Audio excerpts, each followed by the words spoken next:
Soy Manuel Pérez Reyes, 29 del 7 de 1930.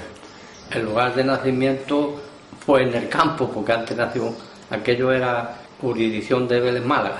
Jurisdicción de Vélez Málaga, aunque usted toda la vida la ha pasado aquí, ¿no? Sí, aquí ya me vine... En Almáchar, ¿no? Sí, el año 35 sería, al final del 35, con 5 años.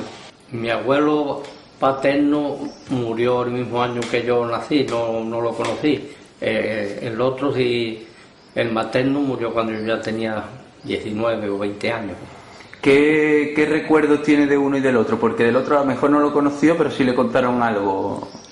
Del materno, que no sabía ni leer ni escribir, y a mí me decía, esto es lo peor que hay, no sabe nada, ves si tú puedes aprender algo, ves si tú puedes aprender algo.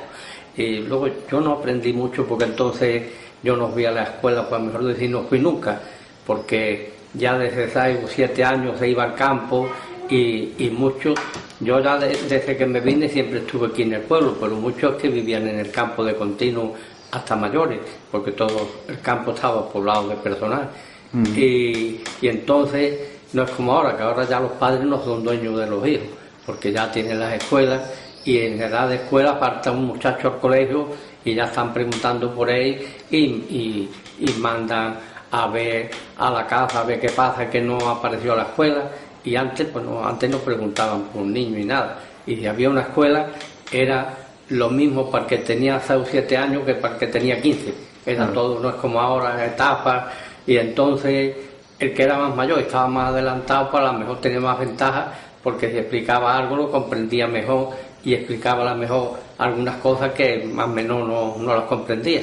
Yo quizá iría, cuando ya se terminaba el trabajo del campo, quizá iría un año a la escuela, una cosa así. Me dice que su abuelo materno lo que recuerda es aquello. ¿Qué más sabe de él? ¿Qué más le dijeron de él? Bueno, de él yo lo conocí y viví algo con él, nada más que trabajo. Él era un hombre de campo. ¿Sabía leer y escribir? No, nada. Me ha dicho que no, ¿no? Nada. ¿Labores de campo? ¿Qué labores hacía? ¿Qué se hacía por esta parte? Aquí se hacía el campo, la viña, olivos.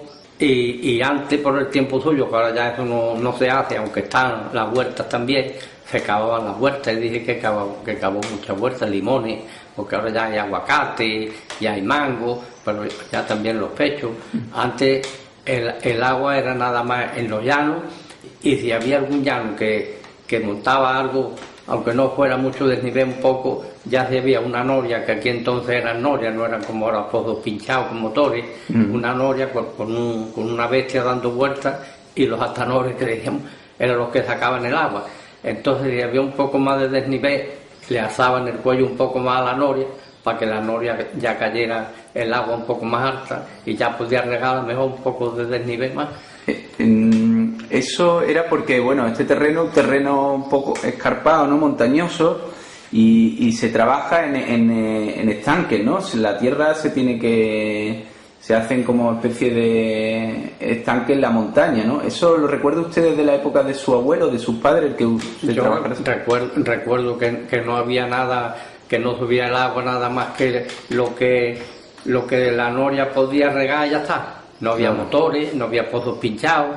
No llegaba el bombeo, no llegaba a las partes de arriba de la montaña. No, es que no había bombeo, era nada más que una bestia sin motores, una bestia y una noria, los astanores esos, y la noria iba sacando el agua, y entonces poco más, pero a lo mejor si había un poco de desnivel, a lo mejor les alzaban un par de metros, una cosa así, al cuello de la noria, y ya caía el agua un poco más alta y ya hacía una alberca.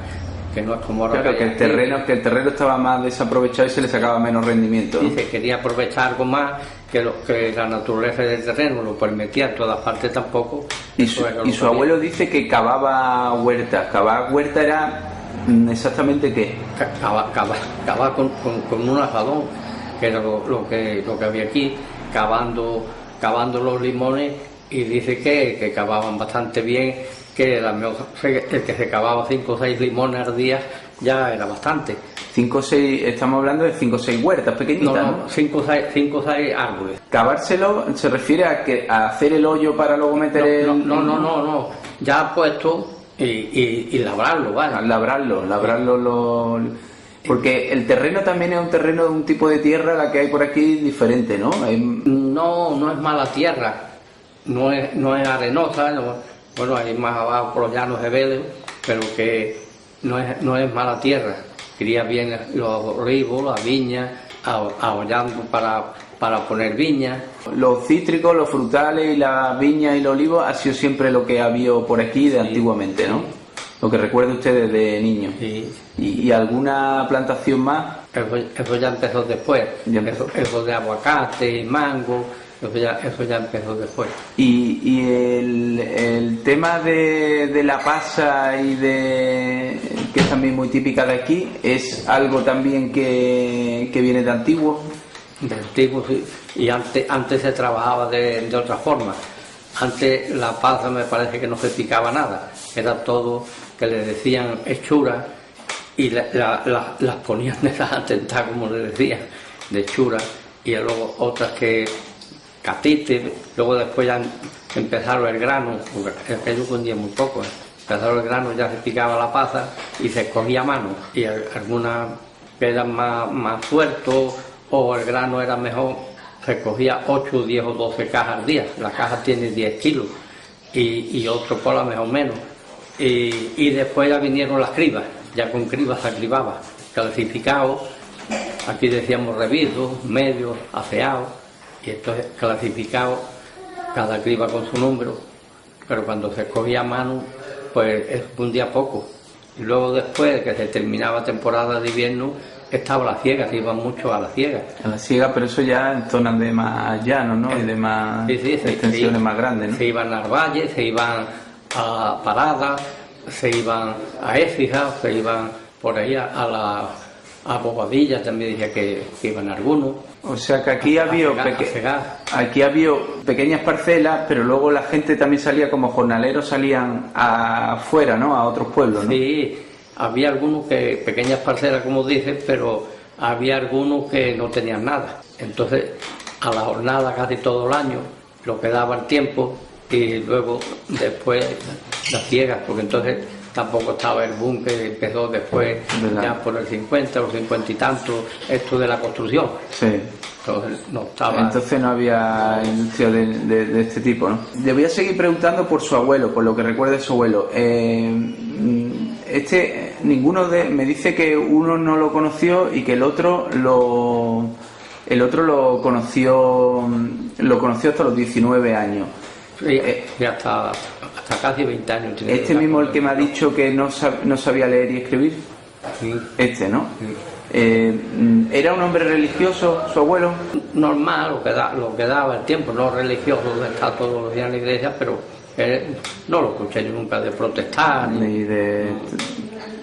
¿Le contó su abuelo qué juegos tenía de pequeño, con qué se divertían en aquella época los niños? Pues en aquella época no sé, porque cuando yo era pequeño, que ya fue mucho después, tampoco había juegos ninguno aquí, había las canicas, había el que quería distraerse con un carrico, apañaba un carrico que antes había muchas alpargatas de goma, y a la goma le hacía una rueda, hacía como una rueda de goma, y con una caña a lo mejor abría la caña y le metía la rueda con la caña así, porque es que no había como ahora de toda clase de juegos. Me dice que su abuelo trabajó cavando el terreno y trabajando el terreno. Entonces, ¿cuál podían ser las condiciones laborales de una persona como él, de un trabajador del campo como él? Malas, ¿no? Malas. De luz a luz, aprovechando todo el día, no como ahora que trabajan a lo mejor por hora o trabajan 7 horas o casi no llegarán a las 8. Pero yo recuerdo que me contó un hombre que ya era mayor, no tan mayor como mi abuelo, porque entonces, como te he dicho antes, había muchas familias de garitas, que se decía de garitas en el campo, y así aprovechaban más. Y algunos que tenían obreros, sí, pues hasta se quedaban los obreros allí, todos. Y ahí hay un partido que le dicen Villanueva, y me contó el hombre que vino una noche al pueblo, dice, a otro día, pues ya me madrugué para ir al trabajo. pero había algunos más. Y faltaba todavía a lo mejor 1 kilómetro, una cosa así, para llegar a donde iba, sí. Pero se veía. Y dice, casi no se veía todavía, y vi yo que iba la gente hacia el Tajo, hacia donde trabajaba.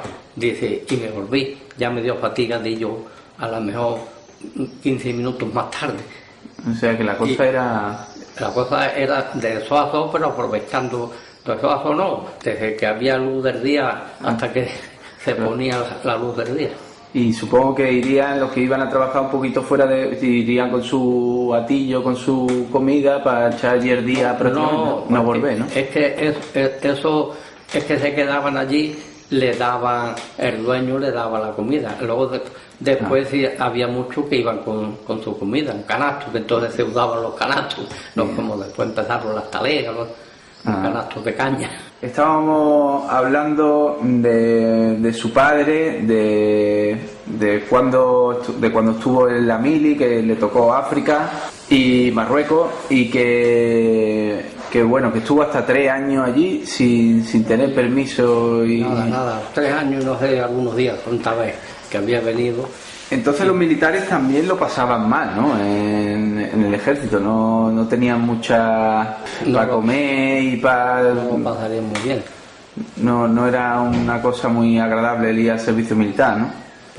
Pero una cosa que la tenemos que cumplir, algunos se libraban por padre anciano, como ya te dije antes, que hasta cazaban algún hermano más joven, sí, para librar al otro, y otro dice que entonces había algunos excedentes de cupo, que no era por un número, y que le combinaba de librarse así. Su padre y su madre, las condiciones de vida que tenían eran más o menos, iban tirando, ¿no? Sí, primero estuvieron trabajando por cuenta, en una finca renta o a media, y después ya apañó un poco, compró algo, y un poco de herencia de sus padres también, un poco de herencia de mi abuelo, ya lo fue juntando, que ya vivió siempre con lo suyo. Las condiciones domésticas en las que vivieron su padre y su madre, ¿cómo eran?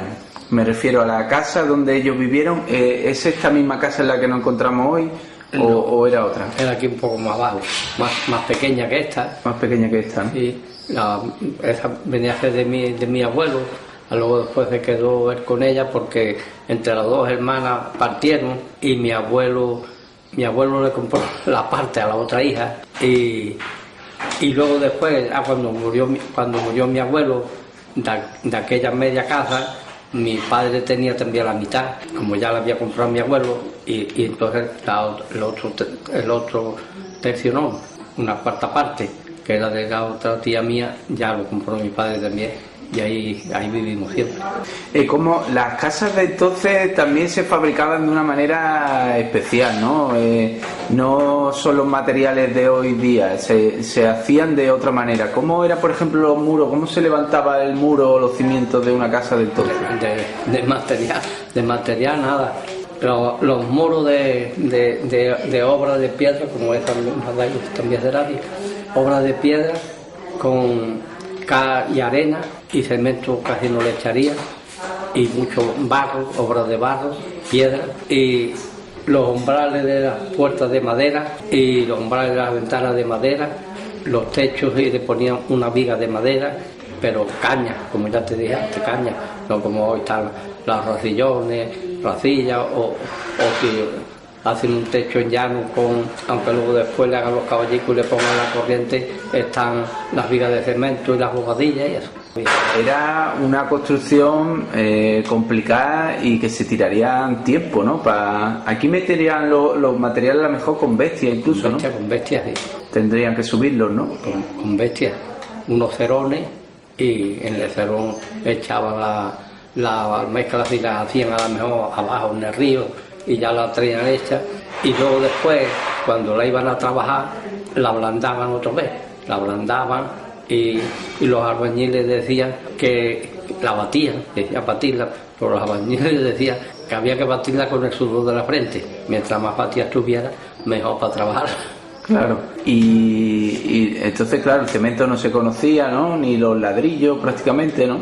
Ladrillos, lo que eran las losaduras de las casas eran los ladrillos colorados que yo que vi antes.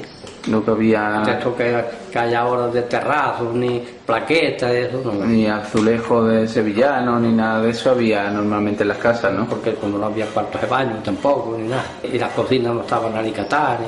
Sus padres, antes de tener su propia casa, tendrían unas relaciones prematrimoniales de tipo de novios, ¿no? Tuvieron, no sé si hacían 7 años de noviaría. Los noviazgos de entonces, como los suyos de su época, eran muy diferentes a los de ahora, ¿no? Y los demás antes también más diferentes. Más diferentes todavía, claro. Porque ¿Qué diferencia había? Antes las mujeres tenían unas naguas que decían almionadas y llegaban hasta los tubillos. Dije que no se los veían ni los tubillos. Las mujeres andando y aquello como estaba almionado y que donaban. Y las novierías, pues uno en un extremo de la cocina y otro en otro extremo. Luego después dice que pusieron como una mesa por medio, a luego ya después eran 2 sillas a lo mejor, en mi tiempo ya 2 sillas, uno en un lado otro en otro. Pero a mí me contó un hombre ya mayor, hace ya tiempo que murió, que estaba haciéndole la visita a la novia en un lado y la novia en otro. Y antes pues no había el utensilio que hay hoy en cada casa, que todo el mundo se apaña con lo suyo y le sobran cosas que a lo mejor ni las usa siquiera. Pues antes que hacer una plancha la pedían prestada. Mira, préstame la plancha, el otro. Y muchas cosas le pedían prestada. Y dice que la suegra estaba hablando de una plancha. Y él dice que dijo, pues en mi casa hay una plancha. Aquello pasó y se fue. Pues luego después la madre dice que empezó a decirle a la hija que hay que ver la confianza. En mi casa hay una plancha, hay que ver la confianza. Porque dijo en mi casa hay una plancha. Ya ve la confianza. Igual que hoy, que vienen y si van a la nevera por la cerveza o por lo otro, y si combina de quedarse en la casa se quedan y salen juntos solos en los coches.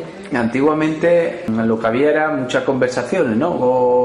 O salían al paseo y se veía. ¿Cómo era aquello? Donde más se veía que era en la iglesia, cuando salían de misa, en el centenario. Vamos a verlas en salir, las procesiones, todo esto por aquí, que por aquí pasaban procesión por todos los pollos, todo eso lleno de hombres para ver la procesión, esos pollos y ahí para arriba. O ya menos, pues como ya la están viendo todos los días. ¿Y le contó su padre cómo conoció a su madre? No me dijo cómo la conoció, pues ella vivía aquí, él vivía en otra parte del pueblo. Se conocerían en el paseo, ¿no? En algún... Seguramente. Los padres de él y ella, bien, ¿no? Como me ha contado antes, que siempre, hombre, antiguamente había más apaño, ¿no? Sí. Pero en el caso de sus padres, bien, ¿no? Los dos fueron consentidos y lo llevaron bien su noviazgo, ¿no? Sí. ¿La boda, le contaron algo de cómo fue su boda?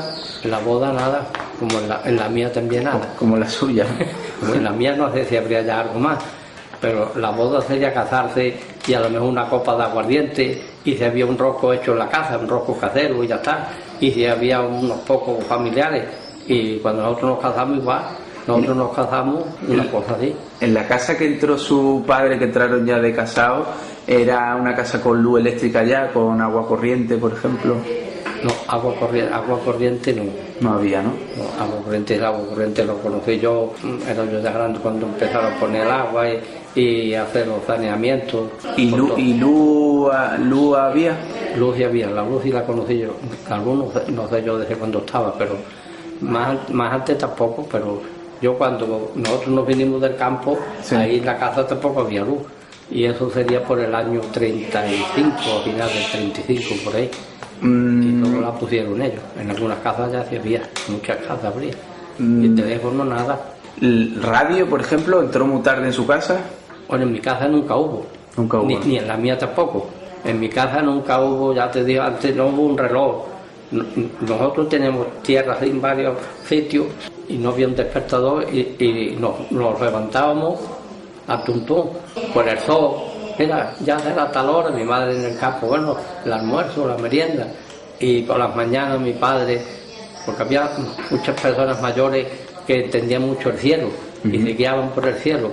Pues ya está el lucero por allí, ya van las cabrillas por allí, y están los ojos de Santa Lucía, el carro grande, el carro chico, eso lo entendía yo también. Lo entendía usted también, ¿no? Sí. Era por la situación de la estrella y de la luna, y eso se sabía la hora y se sabía... Sí.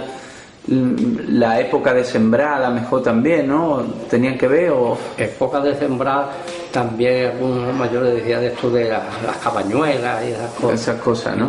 Que también se fiaban antes mucho de eso, de las cabañuelas, ¿no? Y para cortar, como te he dicho, de cortar caña, también cortarla en menguante, en creciente no. En creciente sí se podía cortar, pero luego después para trabajarla, usarla cuando ya estaban secas, pues se hinchaba. Y malas partes que empezaban cuando había que pelarle eso, o con ese polvillo que soltaba, pues se hinchaba el que empezaba a trabajar la caña y sí. Malas partes. Aquí también hay un folclore muy típico en esta zona que es los verdiales. Sí. No sé si aquí había tradición y usted recuerda desde pequeño, desde la época de sus padres que hubiera. Sí, había verdiales y se juntaban a lo mejor en casas particulares o en las casas de campo. Tiempo bueno de calor, pues así en las puertas había más desahogo y más sitios, pues en las puertas allí tocando y bailando a lo mejor toda la noche entera, había quien bailara a los verdiales, pues allí tocando y bailando. ¿Aquí había panda o eran gente suelta? No, que había panda aquí. Había panda de verdiales. Después se fue perdiendo y ahora se juntan algunas veces, pero ya el uno está en Barcelona, el otro está en Fuengirola, en Torremolinos, Y esas pandas las recuerda usted desde pequeñito, ¿no? Sí. Aquí en el pueblo. ¿Y iban vestidos igual que ahora o no? No, iban vestidos normal. Normal, de campo. Y no iban vestidos con sombrero típico, como lo que lleva cuando se juntan allí en el Puerto de la Torre, que yo lo he visto por la tele, yo no he ido allí nunca. ¿Y llevan laúd y bandurria aquí también? O lo que más parece que lleva la voz cantante es el violín. El violín, ¿no? También. Pero hay laúd y hay bandurria, el estilo de Comares, ¿no? De la zona de Comares que hay aquí, o el estilo de Almojía, o de, si lo sabe, ¿no? Aquí era un poco más diferente, la de Comares. La de Comares parece que una panda muy afamada, es la de Maroto, pero vaya que había una panda buena aquí también. Aquí también, ¿no? ¿Quiénes eran verdialeros de aquí conocidos? Gente conocida de los verdiales aquí en el pueblo. Aquí mismo por debajo vivía uno que le decían Adolfo Rojo, que el violín lo tocaba muy bien, y la gandurria, y tocaba casi todos los instrumentos. Ese es un hombre que tocaba, otro que cantaba muy bien y tocaba los platillos muy bien, era uno que le decían Juanico La Picá, y otro que le decían Baltasar Tiesto, también tocaba los platillos, algo pariente mío, tocaba los platillos, pero si había que bailar con los palillos, también bailaba con alguna mujer. Y había varios. ¿Usted llegó a saber un poco de verdiales o a tocar algo? No toqué nunca nada. Estuve varias veces en fiestas de verdiales, porque hicieron algunas veces algunas cerca del campo nuestro donde nosotros vivíamos, y entonces iba yo también. ¿Y cuándo se hacían esas fiestas? ¿En qué época eran las habituales? Bueno, eso lo podían hacer cuando ellos querían juntarse, pero mayormente en tiempo de verano. En tiempo de verano están las familias en el campo, un tiempo muy bueno para juntarse en las puertas. Y yo me acuerdo que quizás sería para la Purísima, había una mujer que tenía la Purísima y traía una banda de música y salían pidiendo. Y entonces iban los de los verdiales tocando por la calle y otros pidiendo por la casa. Y supongo que, bueno, por otros sitios es la época de San Juan y en la Navidad también son habituales. No sé si también por aquí coincide que por aquellas fechas. Aquí en San Juan no se hacía nada. Por seguir con su padre era un hombre que trabajaba al campo y que para ir al campo me dice que no tenía ningún medio de transporte. Luego el campo que nosotros teníamos aquí pues no estaba muy lejos, estuviera, no sé, a 3 kilómetros no llegaría. Pero antes, como estuvo también, el campo estaba un poco más lejos, pero estaba allí de garita, de invierno y verano, de continuo. 10 años que estuvo allí en un campo. ¿Su padre formó parte de algún sindicato? Nunca estuvo en nada. ¿Y tuvo derecho como trabajador y eso? Entonces era un trabajador por cuenta propia, ¿no? Sí. No tenía ninguna protección ni tenía nada de eso, ¿no? Ganaba lo que producía el campo, ¿no? Lo que producía el campo, si trabajaba. Nunca cobró un jornal así. Bueno, también estaría algún tiempo a jornal, antes de ese tiempo, o al final de soltero, o recién casado, tuvo algo a jornal. Y luego, cuando ya apañó sus tierrecillas, que ya también era un poco mayor, también iba a la siega. ¿La siega que se cobra al día, al jornal o a la semana? La siega, que algunos dicen que, porque entonces algunos no sabían ni lo que era una hectárea, y allí fanega, pero la fanega tampoco es exacta. La hectárea sí es internacional, pero la fanega en unos sitios tiene unos metros y en otros tiene otro. Y entonces, aquí hay tantas fanegas, le decía a lo mejor 200 fanegas y había 300, porque tampoco se sabían medirla, el que tenía la conciencia más mala. O sea, que había un poco de engaño. Lo cogían de destajo, iban 4 o 6, bueno, por las 200 fanegas estas les doy tanto. Y sí, trabajaban ya por cuenta, algunas veces hasta con la luna, dice. Hasta de noche para sacar más rendimiento. Sí, para terminar más pronto, claro, como era por cuenta. Se quedaría en la época de... Eso lo habrá conocido usted también, ¿no? En la época de trabajar en el campo por temporada, en la siega o en la aceituna, los pueblos se quedarían vacíos, ¿no? Los pueblos, y en verano y en siega, los pueblos quedaban los niños pequeños, las personas mayores, eran ya más mayores, y el cura. Ahora que dice el cura, ¿en la iglesia los curas fueron influyentes en la vida de su familia? ¿Tuvieron mucha presencia? No, hablábamos con él, se iba a la misa, yo de joven, luego en el casamiento, luego... Pero los curas sí eran influyentes en la vida de los pueblos, ¿no? Sí tenían... Sí, tenían también. Y yo como lo que más conocí fue la época ya de Franco, y entonces el cura en la época de Franco pues, tenía un prestigio, sí. Se consultaba y tenía importancia en un pueblo, ¿no? Ya ves, hasta los alcaldes, que entonces los alcaldes el pueblo no era democrático como ahora, que el pueblo era el que elegía, sí, pues el cura y el comandante de puesto, eso lo dijo, pues fulano está aquí más arrimadillo, tiene un poco y sabe algo, ese se lo di al gobernador, el gobernador del fulano era alcalde. Bueno, no me ha contado mucho sobre su madre. ¿Su madre en qué trabajó? ¿En sus labores en la casa? Sí. ¿Y antes trabajó en alguna labor fuera de...? No, en la casa siempre, sí. En la casa siempre. ¿Su madre sabía leer y escribir? No sabía. ¿Y fue una persona religiosa su madre? Mi madre no era muy mal, porque de su familia venía que era religiosa. Vaya, de estar todos los días en la iglesia, no, pero la misa... Era un poco más religiosa que su padre, ¿no?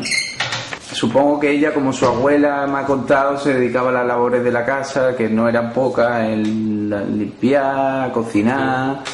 No sé si recuerda algún plato de su madre, algún plato típico de aquí, que no sea lo que hemos comentado antes, el ajo blanco, que sea característico de aquí o que era característico de su madre. Que... No, antes mayormente casi todo igual, estaba las sopas coloradas, sopas de tomate que les decía, los maimones, otra sopa que decían maimones, sopa de ajo, que uno fuera a otro sitio y le dijeron, mira usted hay esto y eso que comer, y sopas imperiales. Y cuando él pidió unas sopas imperiales, cuando le pusieron el plato, fueron unos maimones. Y el tío le dijo, aunque le cambien de nombre, la conozco. Pensaba que le iban a poner algo muy especial, ¿no? En sopas imperiales. Claro, lo que había era mucha comida de cosas de la huerta, ¿no? Y del campo y de... Sí. No había cosas. ¿Pescado llegaba aquí? Pescado sí llegaba. Algunos venían con bestia y otros con un capacho. ¿Venían de cuántos kilómetros hay aquí? Hay como 20 kilómetros del mar, ¿no? Sí, de Baramocarra venían muchos pescadores y habrá 20 kilómetros, pero de aquí a Vélez creo que serían 12, y si veníais de la parte de Torre del Mar o La Caleta, pues próximo a 20 kilómetros sería. ¿Qué pescado llegaba aquí en aquella época? Del Rincón, de la parte del Rincón también venía. Sí, venía de estos de gambes, como hay ahora, pero venían ureles, venían sardinas, venían chanquetes, venían boqueroncillos, y venían pulpo. Eso era lo que más o menos venía de la mar. Le voy a preguntar ahora, ya que me ha contado un poco de sus padres, por usted, por algunas cosas de usted y su experiencia, por ejemplo, en la guerra, cómo la vivió aquí, cómo pasó aquí. Usted sabe leer y escribir algo, ¿no? Sí. Se enseñó, como se dice, usted mismo, ¿no? Bueno, yo mismo no me enseñé, pero bueno, que puse algún interés porque mi padre me daba de leer, me hacía algunas cuentas, porque él no sabía mucho, pero ya un padre y un hijo, y era yo joven, y entonces había un maestro que daba clases por el dinero de noche, después de hacer la jornada del día, pues me iba allí al maestro y era bueno, entendía bastante. Tomé interés y yo echaba muchas cuentas y tenía que escribir una página de esas, escribía 2, escribía 3, porque cuando ya el trabajo del campo aflojaba algo, pues el hombre decía, el que quiera venir por la tarde que venga. Me iba cuando comía y no venía hasta la noche. Hasta la noche, echaba bastante rato. ¿Y eso con qué edad? Pues eso tendría yo 14, por ahí. ¿Y le gustó las letras? ¿Le gustaba escribir? Y más que todo, si yo hubiera tenido estudios, más que todo las matemáticas. ¿Las matemáticas? Me gustaba, porque tenía buena memoria y tengo todavía. Para que si yo te pusiera a decir todavía y fueras un militar y fuera del regimiento, que yo llegué de quien era el general de la plaza, el regimiento no tenía coronel y un teniente coronel estaba armando el regimiento, me acuerdo del nombre, del comandante que tuve en el periodo de instrucción, del teniente que tuve en el periodo de instrucción, de instructor, del teniente que tuve luego en el curso de cabo. Tienes una memoria prodigiosa, y eso de cuando hizo la mili, ¿no? Que yo fui allí el año 52, me cogió allí los Sanfermines, allí en Pamplona. En Pamplona, le cogió, lo vivió los Sanfermines. Era un regimiento muy malo, de pico y pala, todos los días, porque era fortificaciones, ingenieros, zapadores de fortaleza, fortificaciones, haciendo galerías y haciendo nidos de ametralladoras. Después que ayer teníamos 2000 por ahí en el periodo de instrucción, después que se aprendió el periodo de instrucción, un batallón de regimiento iba para Huesca, las fortificaciones, otro batallón quedaba entre el cuartel y la frontera de Navarra, y otro batallón a Guipúzcoa, pico y pala nada más. Entonces un día un sargento me dijo, ¿tú te quieres apuntar a cabo? Y yo sí me apunto a cabo, ya apunto varios. Y todavía después salí de cabo, me licencié de cabo primero, ya pues me cogí el pico ni la página, porque yo sabiendo lo que era esto, que aquí el trabajo era duro, y yo ya escuchaba a algunos de decir, cuando yo me iba a venir para 2 o 3 días, y algunos, como que tú ahora allí te vas a matar, pues mira aquí, también tengo trabajo aquí. Y me acuerdo, un día un hombre, estábamos en Irún, pero un poco más abajo de Irún, un pueblecillo muy cerca, que le dicen Beovia, que también tiene puente internacional. Estábamos haciendo un nido de ametralladora allí grande, en una curva, que luego después me parece que los parataron para hacer la autopista Irún-Bilbao. Y había la carretera por medio, había un caserío, y en el caserío había martillos compresores, pistoletes, gasolina, y muchas cosas allí para el trabajo. Y crucé la carretera y entonces estaban haciendo grava con gafas y con porrillos. Y había un cabo primero allí también de trabajo, que era navarro, que se llamaba Manuel Salinas y Misco. Pues crucé la carretera y había uno y me dice, cabo, mira cómo tengo las manos, tenía pompa en las manos. Y pues, ahí está el primero, díselo. Se lo dijo al primero, le dijo que era un cuentista, tú eres un cuentista. Pero luego no se decía otro día, le pregunté yo, era de San Sebastián, y le dije, tú antes de venir aquí, ¿qué trabajo tenías? Y dice, yo trabajaba en una imprenta.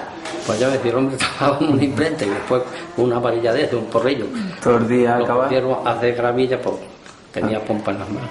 Antes de todo eso, me ha contado un poco que aprendió a leer y a escribir, que empezó pronto a trabajar también en el campo, ¿no? ¿Con qué años tuvo ya que echar una mano en la casa? Pues yo, con 7, 8 años, 9, cogía sarmientos de la viña y cogía las aceitunas, las que se caían del suelo, después cuando vareaban, porque ahora se ponen unos tendidos, pero antes era varear y tirar suelo, cogía también del suelo, y ya con 10 o 11 años empecé algo también a labrar. A labrar incluso, ¿no? No me obligaba, mi padre decía algunos, ya está enganchado, y mi padre sí, pero no está obligado porque casi todo el día estaba allí, tendría 11 años por ahí. Y luego estuvo todo el tiempo, toda su vida la desarrolló también en el campo. Sí. Siempre ha sido campo, ¿no? Siempre ha sido campo. Bueno, siempre ha sido campo. Yo emigré, yo trabajaba aquí en el campo también por cuenta, en la área media, pero a últimos de abril yo estuve yendo 6 años a Francia. La vendimia era ya por octubre por ahí, a la remolacha. Sí. Y había días que pasábamos 4 o 5 mil hombres. Como eso venía casi todo, y allí en Irún, como yo estuve allí, conocía cuando ya en Málaga me dijeron, allí la oficina de inmigración está en el barrio Anaca, y yo lo conozco, yo por allí había estado una pila de veces, y yo estuve un año allí en Irún, y en la oficina de inmigración nos juntábamos, pues yo qué sé, pasaba algunos días tres trenes para allá a 1000 y pico hombres, al norte de Francia. O sea, al sur de Francia, ¿no? No, al sur no, al norte. Iba ahí hasta el norte. En el sur estaba más lo que eran las frutas, y por Marsella o por ahí, pero lo que era la remolacha era más por el norte. ¿A qué zona iba de Francia? Estuve un año yendo, que fui un año a una capital que decían ellos, la capital de Rennes. Y otro año fui, que aquel año tuve de compañero uno del Valle. Otro año fui que decían la estación de Compiègne, y tenía un compañero de Casarabonela. Y luego otro año fui que no sabía dónde iba, pero como ya tenía pasaporte me apunté también. Y en la oficina de inmigración me dijeron, ¿usted sabe? Aquí era donde daban los contratos, allí en Irún. ¿Y usted sabe quién es su compañero? No. Y después ese hombre era uno de mi mismo pueblo. Y pues encantado, porque somos del mismo pueblo, muy juntos. Y luego estuve 4 años yendo junto con él a la capital de Amiens. En el norte, todo en el norte. Sí, pero a un pueblo. Y allí lo que se sacaba era remolacha, y contaba sobre todo era... Sacar remolacha no, antes de sacarla, la vina, antes de sacarla. ¿Eso qué porque es? Entonces ponían la remolacha así, una hilera, pero era como un arma así, sí. Así todo corrido. Y a una distancia, una cosa así, todo corrido. Y entonces íbamos a dejar a lo mejor 3 o 4 en un metro, a quitar todas aquellas que había allí y dejábamos 3 o 4 en un metro. Y luego después se le daba un segundo repase, que no querían 2 juntas, porque 2 juntas ya no engorden. Pero luego después empezaron a poner semiespeciales, que ya estaban más claras y ya costaba menos trabajo. Y había que cogerlas un poco pequeñas y corriendo, el uno por un liño, el otro por otro, y se iban 3, uno. Era un trabajo que a algunos le caían mal, porque una vineta que decían allí, porque aquí en el norte también han hecho mucho, pero un palo como una chapulina, no una vineta. Y corriendo que se pisaba el uno al otro, trabajando por cuenta, y algunos yo conocía gente haciendo de rodillas, porque la cintura... Y era trabajo duro, ¿no? Duro, en terreno muy llano. Había que irse allí porque aquí la cosa estaba también apretada, ¿no? No, es que se ganaba algo más, Pues a lo mejor estaba allí 40 días y te traía a lo mejor 25, 30 mil pesetas. ¿Eso estamos hablando de qué año? Yo el primer año que fui fue el año 65. 65, ¿no? Y estuve yendo hasta el año 70. Y a final del 70 me fui a Alemania. Me reclamaron, y Alemania sonaba mucho. Me reclamaron y me fui a Alemania, es verdad. Pero siempre como temporero, ¿no? No, en Alemania, bueno, a Francia temporero. En Alemania estuve 6 años y bueno, yo solo. Venía de año a año, de Navidad a Navidad. Ya. Sería duro también, ¿no? Dejar la familia... Sí, pero se ganaba algo más, porque yo tenía mucha familia, ya compré un piso en Málaga, que ellos le vinieron bien, se fueron allí trabajaban y estudiaban, compré esta casa. ¿Y cómo vivía un emigrante andaluz en Alemania o en Francia, en esos sitios con tan poca luz No, allí en Alemania siempre estuve yo bien, porque allí se estaba o en residencia o entre un par de ellos se alquilaba una casilla y no estaba mal. Y yo ya me vine. ¿Los trataron bien? ¿Siempre se trataba bien a los trabajadores? Cuando se puso la cosa más mal fue cuando derribaron el muro, que ya empezó a faltar trabajo. Bueno, el tiempo que yo estuve, yo ya cuando me vine, cuando fui estaba la cosa mejor. Pero ya cuando me vine, el que no tenía permiso indefinido, pues entonces tenía que estar en el recinto, en aquella capital, en el recinto que no se podía cambiar. Como cuando yo fui, a lo mejor uno estaba como Málaga, y tenía un familiar en Córdoba o en Madrid, lo reclamaba y podía ir a trabajar. Pero ya después, no teniendo el permiso indefinido, no, a los 5 años daba el permiso indefinido. Allí la migración, los andaluces, por ejemplo, los andaluces de Málaga, os juntabais y tratabais de juntar y contaros cosas de vuestros pueblos, de verse, de seguir desarrollando las tradiciones a lo mejor de aquí. Unas veces nos juntábamos, otras veces no, pero resulta yo tenía mucho interés con eso, porque yo siempre me ha gustado ser sociable y si ha podido hacer algo. Pues allí había 4 o 5 curas que eran jóvenes, que iban allá a estudiar, y a lo mejor, no sé si el mayor tendría 30 años, pasaba algo, estaba haciendo como párroco todos los días misa, pero... Y yo a veces arreglamos centro español, y se arregló un centro español, ya se elaboraron. Eso en Alemania. En Alemania. ¿En qué pueblo?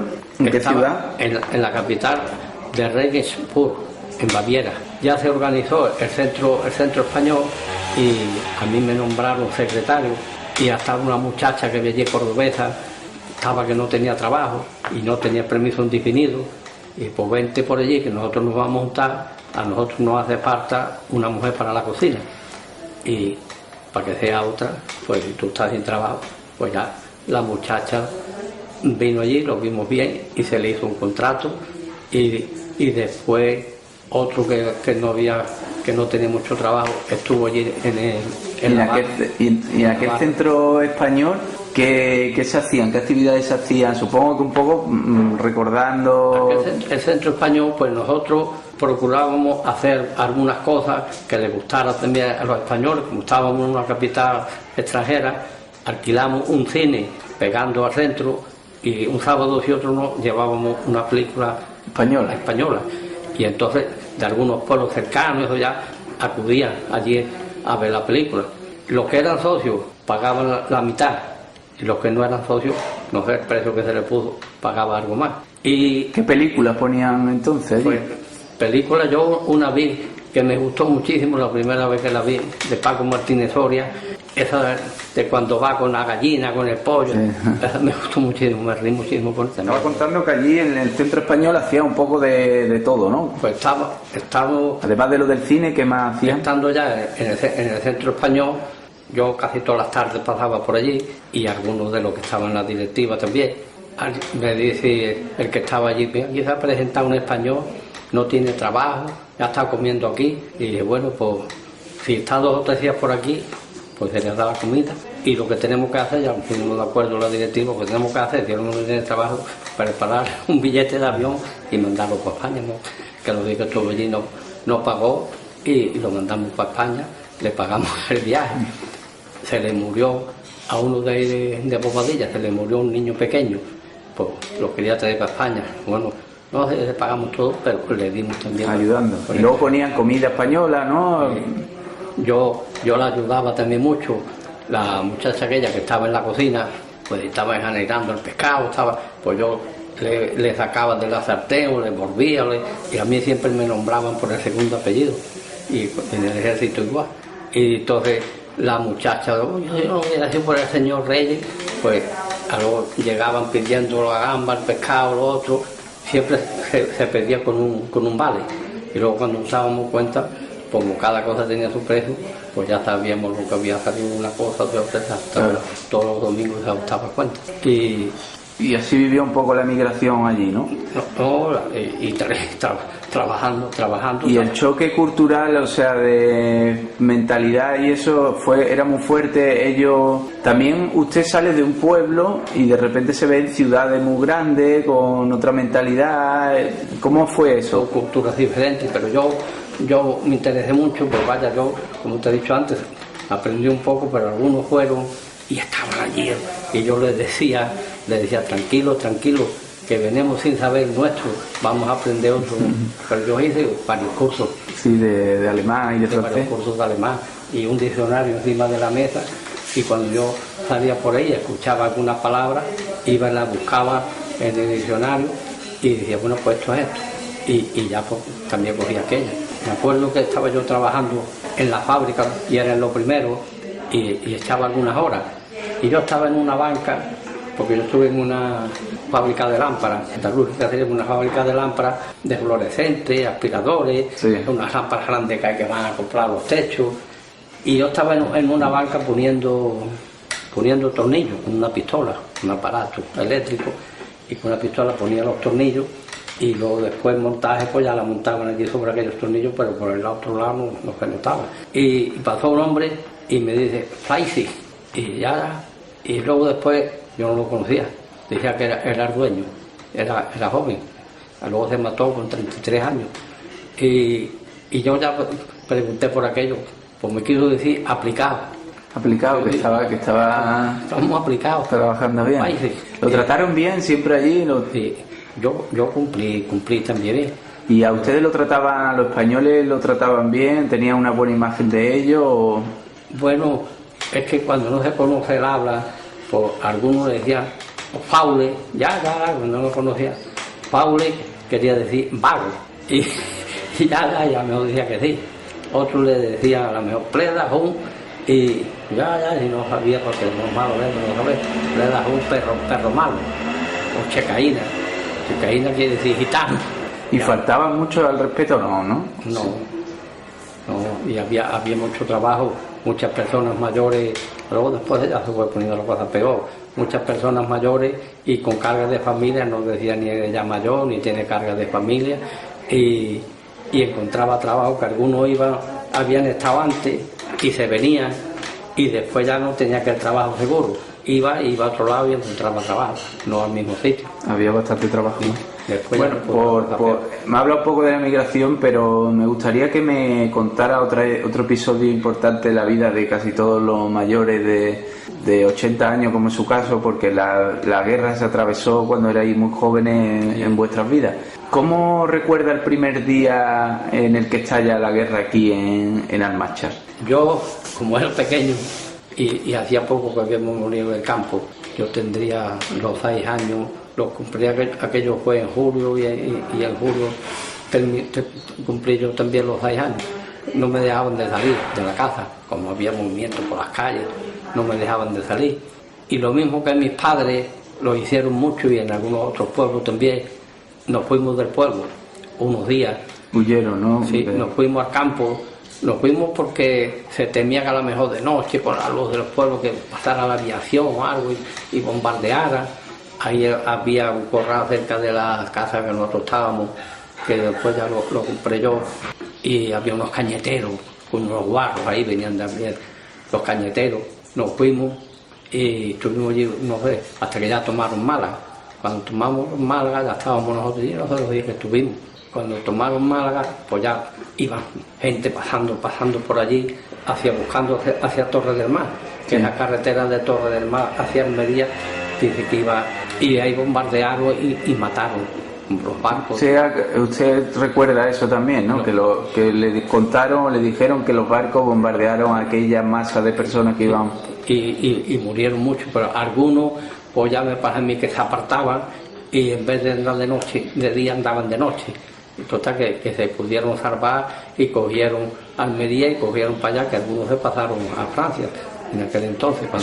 ¿Su familia cómo lo vivió? O sea, salió del pueblo un poco por miedo de los bombardeos y demás. Aquellos días nada más.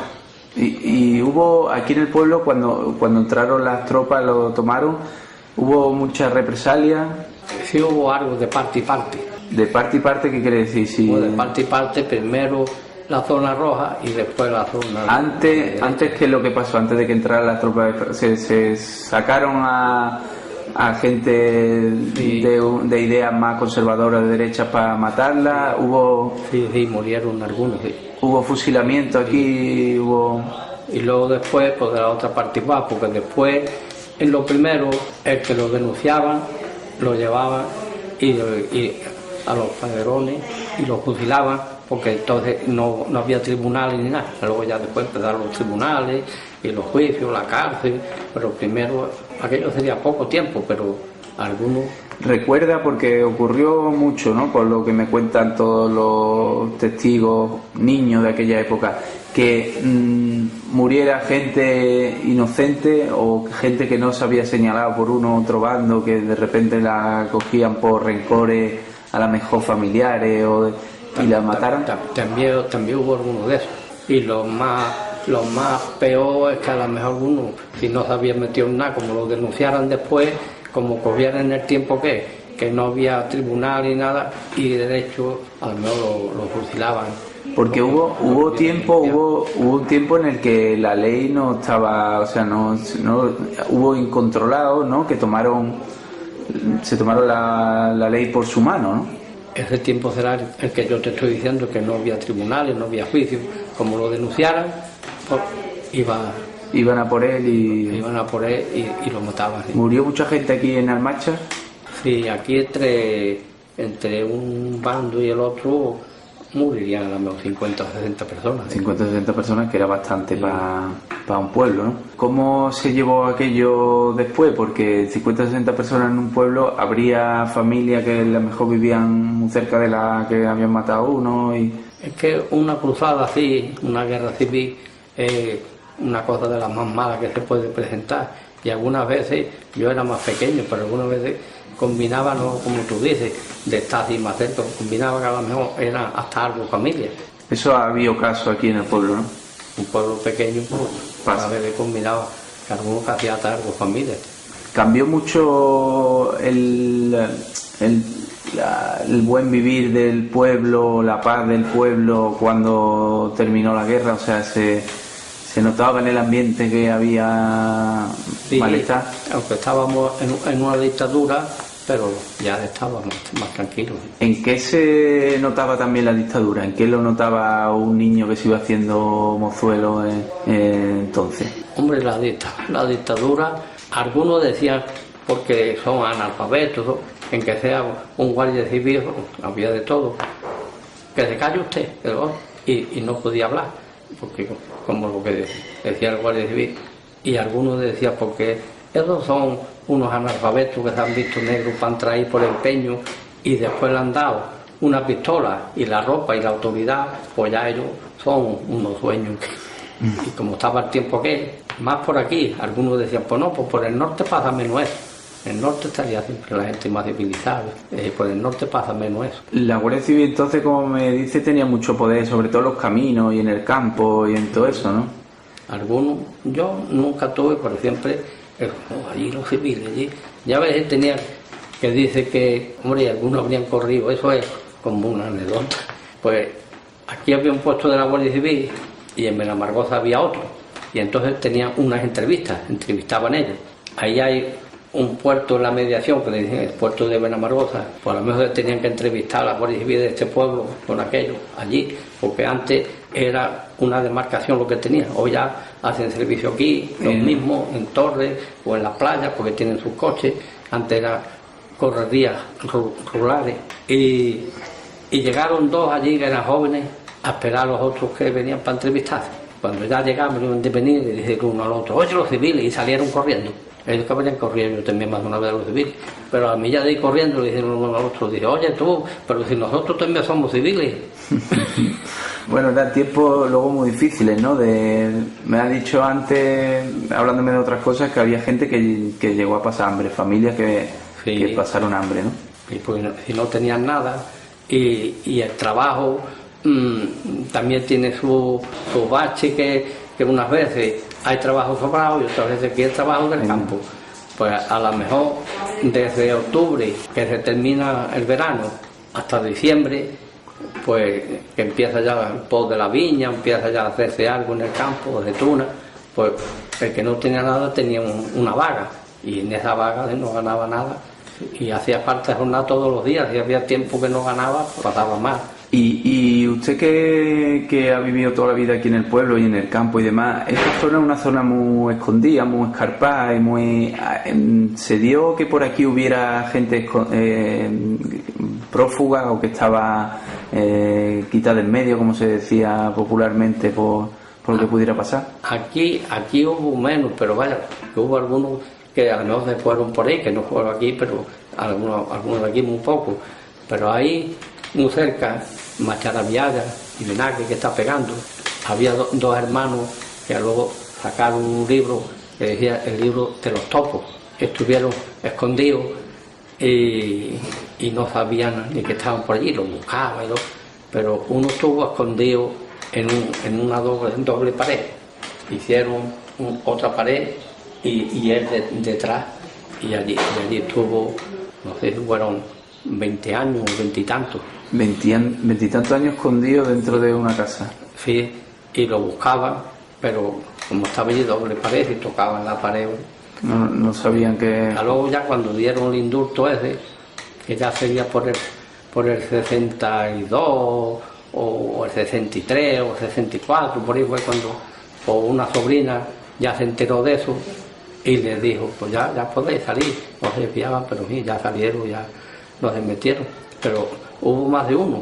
Pues yo en Málaga conocía un teniente del ejército y allí en Cafetería Aranda, un día tomando café, se presentaron dos hombres jóvenes con abrigo y se fue él con ellos. Y luego me dijo, estos son policías y estamos a ver si sacamos un hombre que está escondido detrás de una estantería o donde dije que estaba. Y después coincidió otra vez que estaba también con él allí y se presentó un hombre que me falta no sé qué para trabajo, ya para poder trabajar. Y después cuando se fue, dijo, este es el que yo te dije a ti que estaba escondido. Está prepara para trabajar, para poder trabajar. Ya había salido de la 27 años, para mí que dijo. Pues luego yo una vez por ahí por la televisión vi que en Logroño, que yo creo que fue en Logroño, pero donde la gallina cantó después de la sala, ¿cómo se llama aquel pueblo? Que yo he estado allí también. Aunque sea ya con 30 años o más de 30 años y trabajaba afuera y estaba soltero, lo que ganaba lo entregaba en la casa. No, y digo que cuando los mayores se hacían más mayores, se quitaban de trabajar, lo recogían ellos en sus casas, que hoy eso es menos habitual, ¿no? Hoy muchas veces las personas mayores viven en residencias o viven ellos solos con una persona que los cuida, sí, pero antes era más habitual, ¿no? En los pueblos sobre todo que los recogieran los... Que no estaban las pensiones y entonces como no estaban las pensiones y no estaba como ahora el pedo esto de la ley de dependencia, pues lo tenían que recoger los hijos. Y algunos que habían tenido algo, pues entonces después lo poco que tenían se lo partían los hijos y los hijos le daban como una renta. Pues vamos a darle 1.000 pesetas a cada uno, si eran 4, pues eran 4.000 pesetas al mes o un poco más, según como estuvieran ellos. ¿Recuerda su padre le contó cuándo se fue de su casa, por qué se emancipó, si fue muy joven, cuando se fue de casa para vivir con su madre? No, muy joven no sería, porque él me dijo a mí que estuvo 3 años sirviendo o 3 años y algunos días y no vino ni un día con permiso. Estuvo en Melilla, no cuando la guerra de Melilla, pero ya dice que estaba aquello un poco por Rostro Gordo, Nador, no sé por ahí que había. Luego, cuando el odio moruno fue el 21 y él era de la quinta al 14, cada mes fue el 15 y estuvo 16, 17 días para el 18. Estuvo casi, ¿no? A punto. Ya dice que estaba aquello, que dije que de día pasaban y todo tranquilo, paz. Y de noche ya dije que los cogían en un sitio y ya dije que se escuchaban los pacos esos de los moros. Dije que cuando tiraban los tiros que ellos dije que decían por la noche Paco.